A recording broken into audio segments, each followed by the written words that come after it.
रसूल करीम अम्माबाद फ़ाउज़ुबिल्लाहिमिनश्शैतानिर्रजीम बिस्मिल्लाहिर्रहमानिर्रहीम।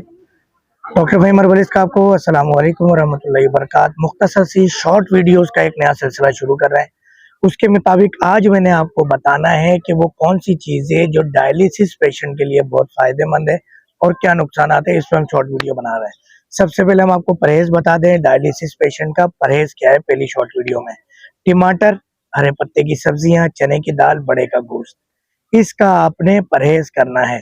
अगली शॉर्ट वीडियो में मैं आपको बताऊंगा कि आपने पानी कैसे पीना है। ये किसके लिए है? डायलिसिस पेशेंट, गुर्दा खराबी के जितने भी मरीज हैं उनके लिए।